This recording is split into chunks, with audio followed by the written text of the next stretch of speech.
Welcome to the deep dive. Glad to be here.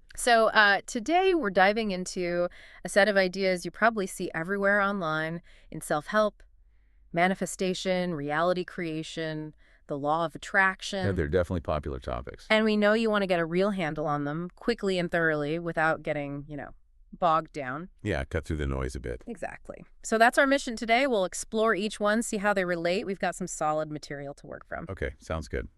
Where should we start? Manifestation. Let's do it. Manifestation first. Okay, so manifestation in a spiritual or metaphysical sense. Mm-hmm. It's basically the idea of bringing something you desire into your actual tangible reality How? Like, what's the mechanism? through, well, focused thoughts, strong beliefs, and importantly, actions. It's about making the sort of spiritual or mental thing become real, physically real. Okay.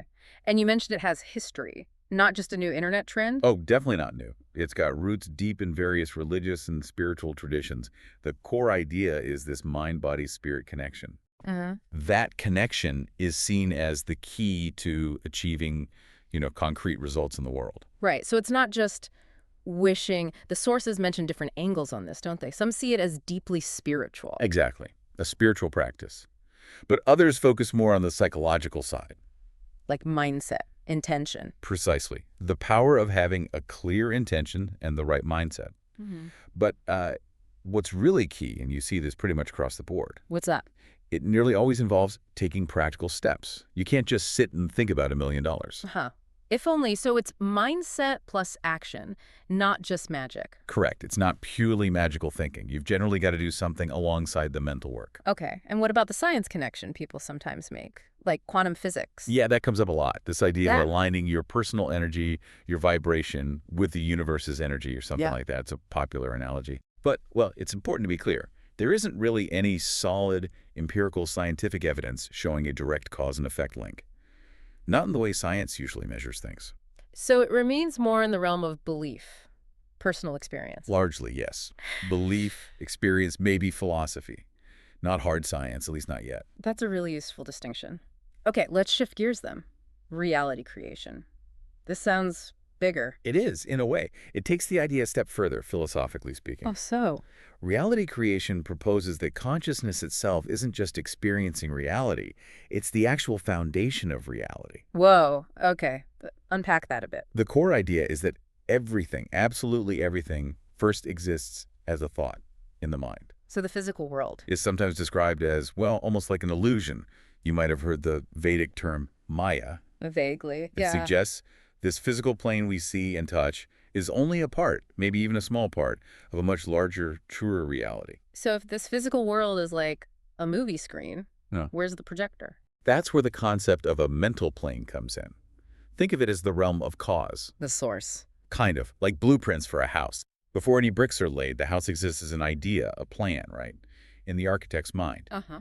Similarly, reality creation suggests our circumstances are first formed as thoughts, intentions on this mental plane. Then they manifest physically. So manifestation fits within this bigger idea of reality creation. Exactly. Manifestation becomes the process of taking those thoughts, those blueprints on the mental plane, and giving them more solid form here. Okay. It's interesting. The source material mentions how we humans tend to equate reality with certainty, something fixed, absolute. We do, don't we? We want that solid ground. We crave a defined, universal truth. And that makes us want to apply scientific rules even where they might not fit. Yeah, there's that temptation, trying to measure things that maybe operate on different principles. But if you take a broader philosophical view, What's that view? reality is simply that which is, everything, all existence, whether we can stick it under a microscope or not. And then there's a quantum angle again, but different this time. Right, quantum information theory offers a fascinating lens here. It suggests something quite radical, Which is? that a shared common reality might only really emerge through communication, through exchanging information. So, reality is subjective until we interact or agree on it. It implies a degree of that, yeah. Subjectivity until interaction, until observation, perhaps. Yeah, that's pretty mind-bending. So observing plays a key role. That seems to be the implication in some interpretations, that life, through how we interpret and interact with everything around us, is constantly actively creating its own reality. Wow, okay. My brain is expanding. Let's move to the law of attraction. This one feels more familiar, maybe? It probably is. It's had a lot of popular exposure. The law of attraction fundamentally is the idea that like attracts like. Simple enough. In essence, yeah. Positive thoughts, positive actions tend to bring positive results.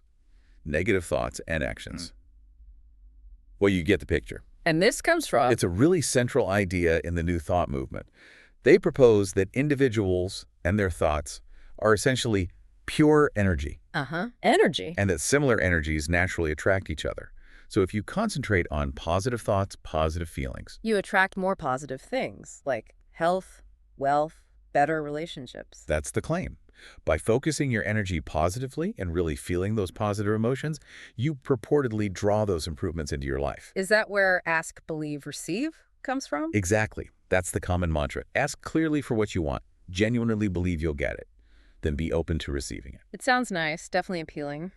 But didn't the sources also mention a real link between positivity and, say, health? Like scientifically observed? Yes, absolutely. There is evidence that a positive outlook is linked to better physical health, more resilience when facing difficulties.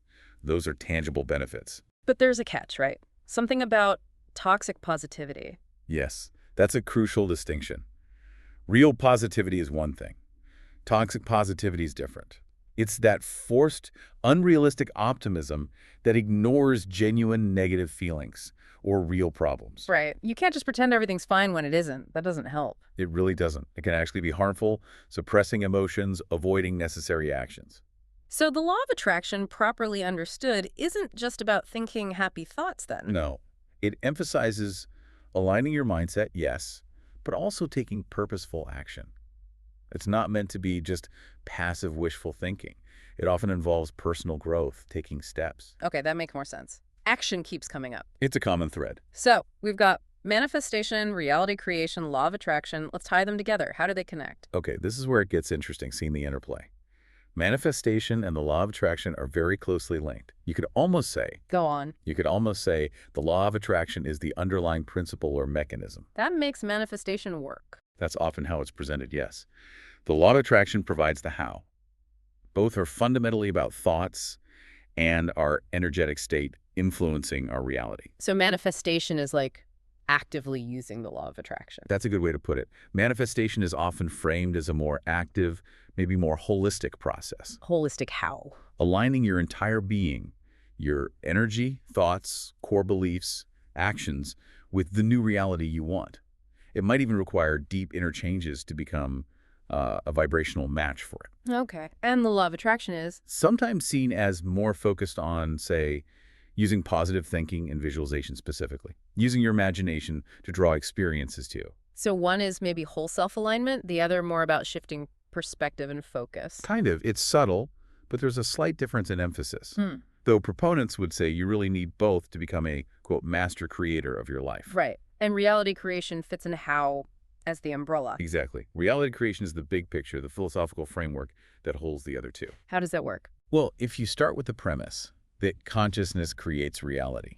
Which is the core of reality creation. Right. Then the law of attraction could be seen as one of the rules of the game, one of the principles governing how consciousness shapes things. Okay. And manifestation then becomes the act of consciously, intentionally playing that game, using those rules to bring specific things into being. So the common denominator, the thread running through all three, is really thoughts become things. That's the absolute core of it, yes. Yeah. That idea permeates all three concepts. And the big implication there is?